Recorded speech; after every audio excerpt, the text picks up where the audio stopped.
Estou predestinado.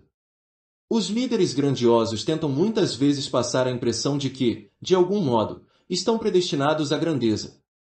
Contam histórias sobre a infância e juventude que indicam que têm algo de único, como se o destino lhes houvesse escolhido.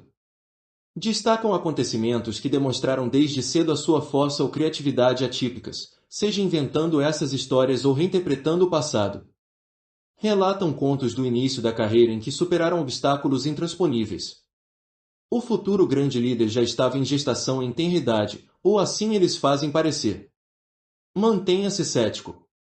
Estão tentando construir um mito, no qual é provável que eles mesmos tenham passado a acreditar. Procure por fatos mais mundanos por trás dos contos sobre o destino, e, se possível, divulgue-os. Sou o da homem e mulher comum. Em alguns casos, os líderes grandiosos talvez tenham surgido das classes mais baixas, mas, em geral, têm históricos relativamente privilegiados ou, por causa do seu sucesso, têm vivido distante das preocupações dos indivíduos comuns há muito tempo. Mesmo assim, é absolutamente essencial para eles se apresentarem ao público como bem representativos do homem ou da mulher comum. Apenas por meio dessa imagem conseguem atrair a atenção e a adoração de uma quantidade suficiente de pessoas para satisfazê-los. Indira Gandhi, primeira-ministra da Índia de 1966 a 1977, e também de 1980 a 1984, veio da realeza política, sendo que o pai, Jawaharlal Nehru, foi eleito primeiro-ministro do país antes de todos. Ela foi educada na Europa e viveu a maior parte da vida longe dos segmentos mais pobres de seu país. Entretanto, como uma líder grandiosa que, mais tarde, se tornaria bem autoritária, posicionou-se como alguém do povo, a voz deste falando por ela. Gandhi alterava o linguajar ao se dirigir a grandes multidões e empregava metáforas domésticas quando visitava pequenas aldeias. Vestia o sari do mesmo jeito que as mulheres locais, e comia com as mãos. Gostava de se apresentar como Mãe Indira, que governava a Índia de uma forma maternal, familiar. E esse estilo que ela assumiu foi bem eficiente para vencer eleições, mesmo que fosse por encenação. O truque que os líderes grandiosos utilizam é colocar ênfase nos gostos culturais, não no extrato social do qual vieram de fato. Eles voam na primeira classe e vestem os ternos mais caros, mas contrabalançam isso ao dar a impressão de terem os mesmos gostos culinários do público, de gostarem dos mesmos filmes que os outros e de evitarem a todo custo qualquer sombra de elitismo cultural. Na realidade, esforçam-se ao máximo para ridicularizar as elites, mesmo que provavelmente dependam desses especialistas para guiá-los. São apenas como a gente comum por aí, mas com muito mais dinheiro e poder. O público consegue agora se identificar com eles apesar das contradições óbvias. Contudo, a grandiosidade disso vai além de somente conseguir atenção. Esses líderes se inflam de maneira incrível graças à identificação com as massas. Não são apenas um homem ou uma mulher, mas incorporam toda uma nação ou grupo de interesse. Segui-los é ser leal ao grupo em si. Criticá-los é querer crucificá-los e trair a causa. Até no prosaico mundo corporativo dos negócios há essa identificação de estilo religioso. Eisner, por exemplo, gostava de se apresentar como a encarnação de todo o espírito da Disney, seja lá o que for que isso significasse. Se notar esses paradoxos e formas primitivas de associação popular, recue e analise a realidade do que está acontecendo. Você encontrará no âmago disso algo quase mítico, bem irracional e bastante perigoso, no sentido de que o líder grandioso agora se sente no direito de fazer o que quiser em nome do público. Eu os libertarei. Esses tipos chegam com frequência ao poder em momentos de dificuldades e crise. Emitem uma autoconfiança que é reconfortante ao público ou aos acionistas. Serão eles que livrarão as pessoas dos muitos problemas que estão enfrentando. A fim de conseguir isso, fazem promessas vastas, mas vagas. Fazendo-as vastas, inspiram sonhos, deixando-as vagas, evitam que qualquer um lhes cobre se não forem cumpridas, já que nada foi especificado. Quanto mais grandiosas forem as promessas e visões do futuro, maior será a fé inspirada. A mensagem precisa ser simples de digerir, redutível a uma palavra de ordem e prometer algo amplo que desperte emoções. Como parte dessa estratégia, esses tipos requerem bodes expiatórios, em geral as elites ou pessoas de fora, a fim de estreitar a identificação de grupo e atiçar ainda mais as emoções. Um movimento em redor do líder começa a se cristalizar em torno do ódio a esses bodes expiatórios, que passam a representar toda a gota da dor e da injustiça que cada pessoa na multidão já vivenciou. A promessa deles de derrubar esses inimigos inventados aumenta o seu poder exponencialmente. O que o leitor descobrirá aqui é que eles estão criando um culto, mais do que liderando um movimento político ou empresa. Você verá que o nome, imagem e palavra de ordem deles serão reproduzidos em grande quantidade e assumirão uma ubiquidade divina. Certas cores, símbolos e talvez música serão empregados para unir a identidade do grupo e apelar aos instintos humanos mais básicos. Aqueles que agora acreditam no culto se verão duplamente mesmerizados e dispostos a desculpar qualquer tipo de ação. Nesse ponto, nada dissuadirá os que acreditam de verdade, mas você precisa manter o seu distanciamento interno e os seus poderes analíticos. Eu reescrevo as regras. Um desejo secreto dos seres humanos é se livrar das regras e convenções típicas que predominam em qualquer campo, para conquistar o poder seguindo apenas a própria luz interior. Quando os líderes grandiosos alegam ter esses poderes, no fundo nos sentimos entusiasmados e queremos acreditar neles. Michael Cimino foi o diretor de O Franco Atirador, 1978, premiado com o Oscar de melhor filme.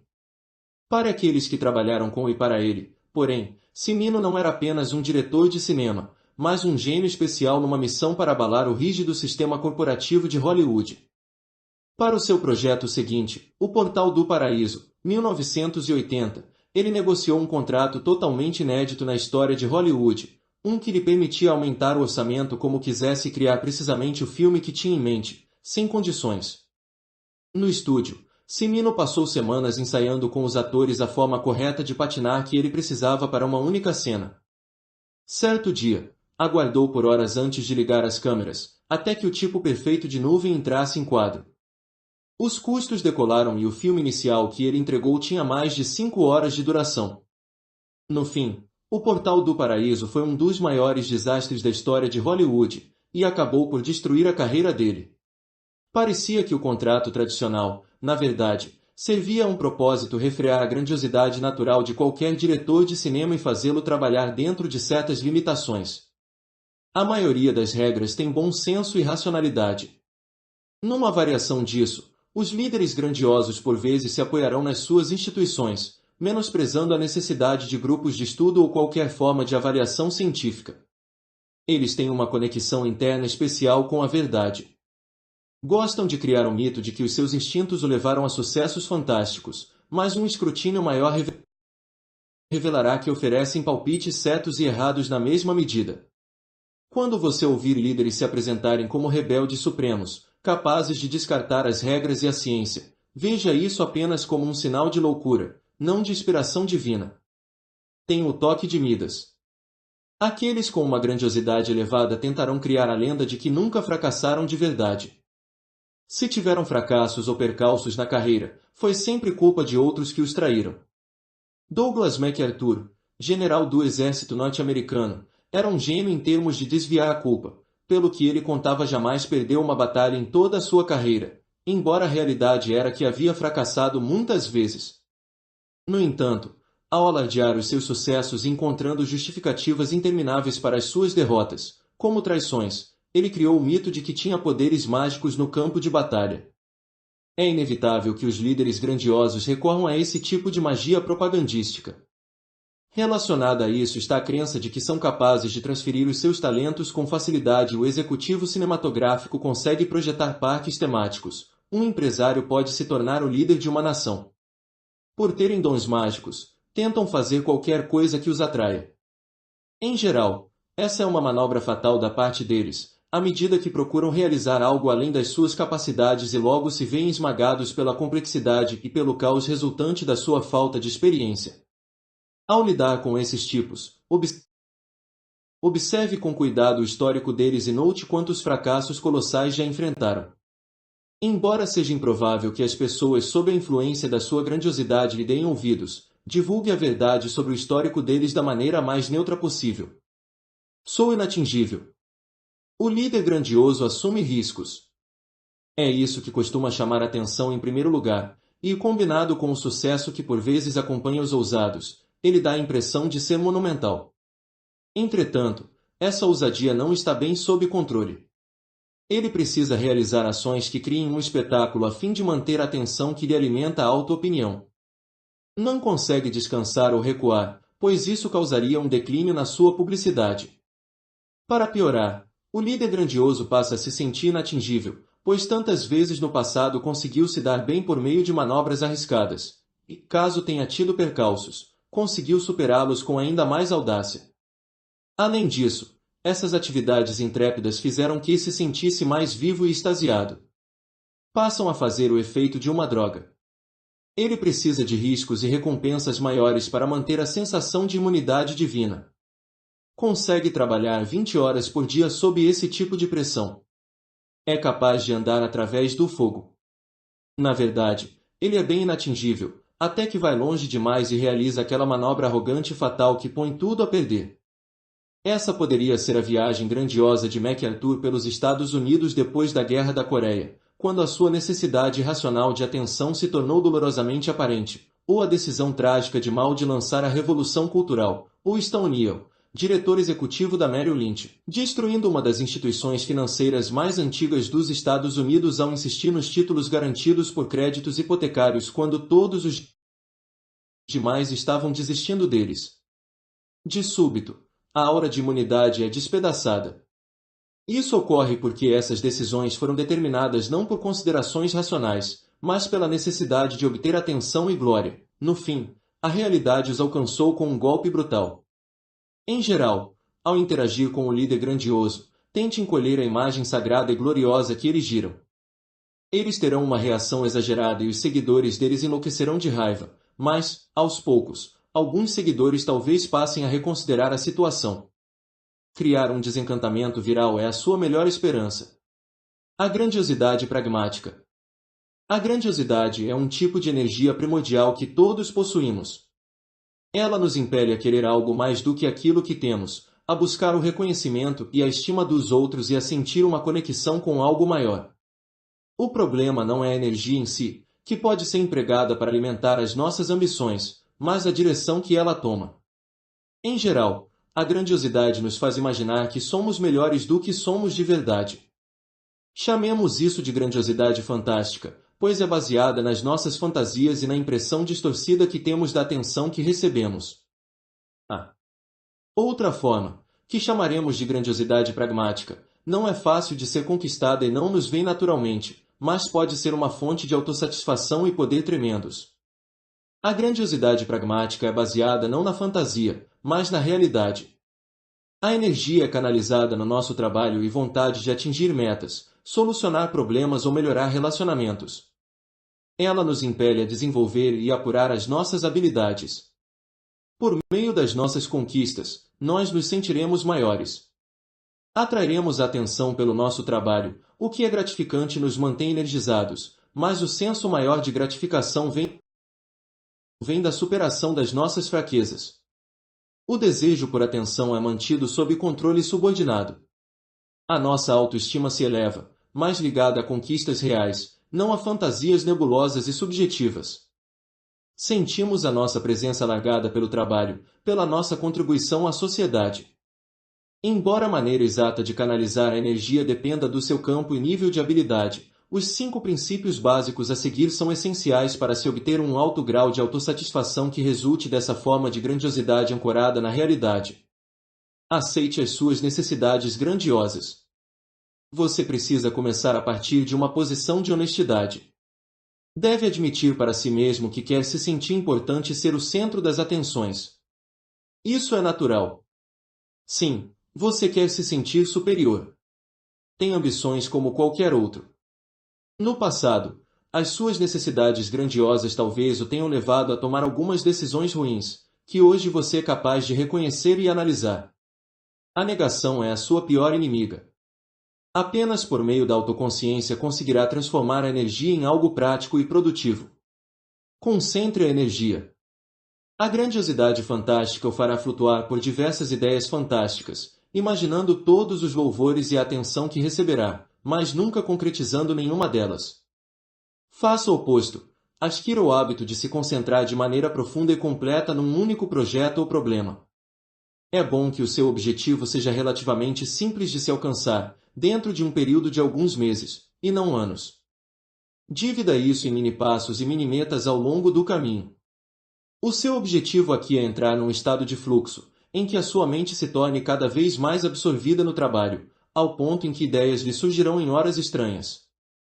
Essa sensação de fluxo deve ser prazerosa e viciante. Não se permita fantasiar sobre outros projetos no horizonte. Absorva-se no trabalho da maneira mais profunda possível. Se não entrar nesse estado de fluxo, é inevitável que passe a fazer muitas tarefas ao mesmo tempo e pare de se concentrar. Esforce-se para superar isso. Você pode fazer isso com um projeto fora do seu trabalho profissional. O que importa não é o número de horas, mas a intensidade e o esforço consistente que dedica a ele. É bom que esse projeto envolva habilidades que você já tem ou que está no processo de desenvolver. O seu objetivo é ver um aprimoramento contínuo no seu grau de habilidade, que com certeza virá da intensidade do seu foco. A sua autoconfiança crescerá. Isso provavelmente será o suficiente para mantê-lo progredindo. Mantenha um diálogo com a realidade. O seu projeto começará com uma ideia e você, ao apurá-la, deixará a sua imaginação alçar voo, abrindo-se para várias possibilidades. Em certo ponto, passará da fase de planejamento para a execução. Então, você deverá buscar a opinião e as críticas de pessoas que respeitem do seu público natural. Ouça sobre os defeitos e inadequações do seu plano, pois essa é a única maneira de aprimorar as suas habilidades. Se o projeto não tiver os resultados que imaginou, ou se o problema não for solucionado, aceite isso como a melhor maneira de aprender. Analise em profundidade o que você fez de errado, sendo o mais severo possível. Depois de receber essa resposta e ter analisado os resultados, retorne a esse projeto ou comece um novo, deixando a imaginação correr solta outra vez, mas incorporando o que aprendeu com a experiência. Faça desse processo um ciclo sem fim, notando com entusiasmo quanto se aprimora desse modo. Se permanecer por tempo demais na fase da imaginação, o que criar tenderá a ser grandioso e desligado da realidade. Se escutar as críticas e tentar tornar o trabalho uma reflexão completa do que os outros lhe disserem ou desejam, este sairá convencional e sem graça. Ao manter um diálogo contínuo entre a realidade, as críticas e a sua imaginação, você criará algo prático e poderoso. Se você tiver sucesso com os seus projetos, é nesse momento que deve se afastar da atenção que estiver recebendo. Examine o papel que a sorte desempenhou no seu êxito, ou a ajuda que recebeu de outros. Resista à tendência de cair no delírio do sucesso. Ao se concentrar na próxima ideia, imagine-se de volta à estaca zero. Cada novo projeto representa um novo desafio e uma abordagem diferente. Talvez venha a fracassar. Você precisa do mesmo nível de concentração que empregou no último projeto. Nunca se deite sobre os louros ou perca a intensidade. Procure desafios calibrados. O problema com a grandiosidade fantástica é que, sob seu efeito, você imagina algum novo objetivo enorme que nunca vai alcançar, aquele romance brilhante que vai escrever, a empresa lucrativa que vai criar. O desafio é tão grande que você talvez comece, mas logo vai desistir ao perceber que não está à altura dele. Ou, se for o tipo ambicioso e assertivo, talvez tente ir até o fim, porém acabará na síndrome da Euro Disney, esgotado, fracassando de forma espetacular, culpando outros pelo fiasco e nunca aprendendo com a experiência.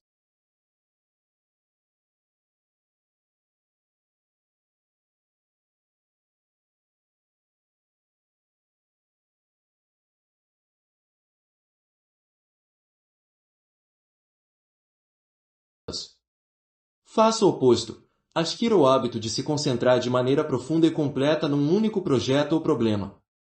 É bom que o seu objetivo seja relativamente simples de se alcançar, dentro de um período de alguns meses, e não anos.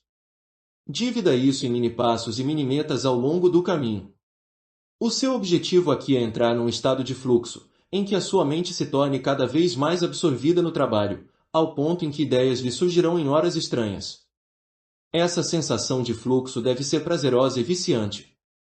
Não se permita fantasiar sobre outros projetos no horizonte. Absorva-se no trabalho da maneira mais profunda possível. Se não entrar nesse estado de fluxo, é inevitável que passe a fazer muitas tarefas ao mesmo tempo e pare de se concentrar. Esforce-se para superar isso. Você pode fazer isso com um projeto fora do seu trabalho profissional. O que importa não é o número de horas, mas a intensidade e o esforço consistente que dedica a ele. É bom que esse projeto envolva habilidades que você já tem ou que está no processo de desenvolver. O seu objetivo é ver um aprimoramento contínuo no seu grau de habilidade, que com certeza virá da intensidade do seu foco. A sua autoconfiança crescerá. Isso provavelmente será o suficiente para mantê-lo progredindo. Mantenha um diálogo com a realidade. O seu projeto começará com uma ideia e você, ao apurá-la, deixará a sua imaginação alçar voo, abrindo-se para várias possibilidades. Em certo ponto, passará da fase de planejamento para a execução. Então, você deverá buscar a opinião e as críticas de pessoas que respeitem do seu público natural. Ouça sobre os defeitos e inadequações do seu plano, pois essa é a única maneira de aprimorar as suas habilidades. Se o projeto não tiver os resultados que imaginou, ou se o problema não for solucionado, aceite isso como a melhor maneira de aprender. Analise em profundidade o que você fez de errado, sendo o mais severo possível. Depois de receber essa resposta e ter analisado os resultados, retorne a esse projeto ou comece um novo, deixando a imaginação correr solta outra vez, mas incorporando o que aprendeu com a experiência. Faça desse processo um ciclo sem fim, notando com entusiasmo quanto se aprimora desse modo. Se permanecer por tempo demais na fase da imaginação, o que criar tenderá a ser grandioso e desligado da realidade. Se escutar as críticas e tentar tornar o trabalho uma reflexão completa do que os outros lhe disserem ou desejam, este sairá convencional e sem graça. Ao manter um diálogo contínuo entre a realidade, as críticas e a sua imaginação, você criará algo prático e poderoso. Se você tiver sucesso com os seus projetos, é nesse momento que deve se afastar da atenção que estiver recebendo. Examine o papel que a sorte desempenhou no seu êxito, ou a ajuda que recebeu de outros. Resista à tendência de cair no delírio do sucesso. Ao se concentrar na próxima ideia, imagine-se de volta à estaca zero. Cada novo projeto representa um novo desafio e uma abordagem diferente. Talvez venha a fracassar. Você precisa do mesmo nível de concentração que empregou no último projeto. Nunca se deite sobre os louros ou perca a intensidade. Procure desafios calibrados. O problema com a grandiosidade fantástica é que, sob seu efeito, você imagina algum novo objetivo enorme que nunca vai alcançar, aquele romance brilhante que vai escrever, a empresa lucrativa que vai criar. O desafio é tão grande que você talvez comece, mas logo vai desistir ao perceber que não está à altura dele. Ou, se for o tipo ambicioso e assertivo, talvez tente ir até o fim, porém acabará na síndrome da Euro Disney, esgotado, fracassando de forma espetacular, culpando outros pelo fiasco e nunca aprendendo com a experiência. O seu objetivo com a grandiosidade pragmática é procurar o tempo todo por desafios só um pouco acima do seu grau de habilidades. Se os projetos que tentar estiverem abaixo ou no mesmo nível da sua capacidade, você se entediará com facilidade e perderá o foco. Se for ambicioso demais, se sentirá esmagado pelo fracasso. Entretanto, se os projetos forem calibrados para serem mais desafiadores do que o anterior, mas a um grau moderado, você se sentirá entusiasmado e energizado. É preciso estar à altura desse desafio, para que os seus níveis de concentração cresçam também. Esse é o caminho ideal em direção ao aprendizado. Se fracassar, não se sentirá derrotado e aprenderá ainda mais. Se for bem-sucedido, a sua autoconfiança aumentará, mais atrelada ao trabalho e à conclusão do desafio. O seu senso de realização satisfará a sua necessidade de grandeza. Libere a sua energia grandiosa. Uma vez que tiver domado essa energia, fazendo-a servir às suas ambições e metas, sinta-se à vontade para liberá-la ocasionalmente. Pense nela como um animal selvagem que precisa correr em liberdade de vez em quando, para que a inquietação não o leve à loucura. Isso significa que você pode às vezes acalentar ideias ou projetos que representem desafios maiores do que já considerou no passado. Você se sentirá cada vez mais confiante e vai querer testar a si mesmo. Pense em desenvolver uma nova habilidade num campo não relacionado, ou escrever aquele romance que um dia considerou uma distração em relação ao seu trabalho real. Ou simplesmente dê rédeas soltas à sua imaginação quando estiver no processo de planejamento. Se você estiver na esfera pública e precisar se apresentar diante de outros, livre-se do comedimento que desenvolveu e deixe a sua energia grandiosa preenchê-lo com níveis elevados de autoconfiança. Isso animará os seus gestos e lhe dará maior carisma. Se for um líder e o seu grupo estiver enfrentando dificuldades ou uma crise, permita-se ser atipicamente grandioso e confiante no sucesso da sua missão, a fim de motivar e inspirar o grupo. Foi esse tipo de grandiosidade que tornou Winston Churchill um líder tão eficaz durante a Segunda Guerra Mundial. De qualquer modo, você pode se permitir a sensação de ser divino pelo que alcançou com as suas habilidades aprimoradas e conquistas reais. Se tiver trabalhado bem os outros princípios, vai conseguir colocar os pés novamente no chão depois de alguns dias ou horas de exuberância grandiosa. Por fim, na raiz da nossa grandiosidade infantil estava um sentimento de conexão intensa com a mãe, que era tão completo e satisfatório que passamos muito do nosso tempo tentando recapturá-lo de alguma maneira. É a fonte do nosso desejo de transcender a nossa existência banal, de querer algo tão imenso que não conseguimos expressar. Temos vislumbres dessa conexão original nos relacionamentos íntimos e em momentos de amor incondicional, mas estes são raros e passageiros. Entrar num estado de fluxo com o nosso trabalho ou cultivar níveis mais profundos de empatia com as pessoas, veja o capítulo 2, nos dará mais momentos assim e satisfará esse impulso. Nós nos sentiremos unidos com o trabalho ou com outras pessoas. Seremos capazes de levar isso ainda mais além ao experimentar uma conexão mais profunda com a própria vida, aquilo que Sigmund Freud chamava de o sentimento oceânico. Pense nisso da seguinte maneira: a formação da própria vida no planeta Terra, há muitos bilhões de anos, exigiu uma concatenação de acontecimentos altamente improváveis. Iniciou-se com um experimento tênue que poderia ter expirado a qualquer momento logo no princípio. A evolução desde então, de tantas formas de vida, é impressionante, em cujo ponto final está o único animal que, pelo que sabemos, tem consciência desse processo todo, o ser humano. O fato de você estar vivo é um evento igualmente improvável e espantoso. Exigiu uma cadeia muito específica de acontecimentos que levou ao encontro entre os seus pais e o seu nascimento, e tudo isso poderia ter ocorrido de maneira bem diferente. No momento em que lê estas linhas, você tem consciência da vida que vive, assim como bilhões de outras pessoas, mas apenas por um período breve, até que morte chegue. Absorver essa realidade por completo é o que chamaremos de sublime. Veja mais sobre isso no capítulo 18. Não é possível colocar isso em palavras. É estupendo demais. Sentir-se parte desse tênue experimento da vida é um tipo de grandiosidade invertida. Você não se perturba com a sua pequenez relativa, estático com a noção de ser uma gota nesse oceano. Então, subjugado pelas aflições que sofri em conexão com meus filhos, parti outra vez e indaguei ao Deus o que eu deveria fazer para passar o resto da minha vida o mais feliz possível, e ele me respondeu: conheça a ti mesmo, creso assim viverás e serás feliz. Contudo, cativado pela riqueza que eu tinha e por aqueles que me imploravam para que eu os liderasse, pelos presentes que me deram e pelas pessoas que me lisonjeavam, dizendo que, se eu consentisse em assumir o comando, elas me obedeceriam e eu seria o maior de todos os homens, inflado por essas palavras. Quando todos os príncipes em redor me escolheram para liderá-los na guerra, eu aceitei o comando, julgando-me apto a ser o maior. No entanto, ao que parece, eu não me conhecia. Pois imaginei que era capaz de continuar a guerra contra vocês, mas não sou páreo para vocês. Portanto, como eu não tinha o conhecimento, levo aqui o que mereço. Item Xenofonte, a educação de Ciro. 12.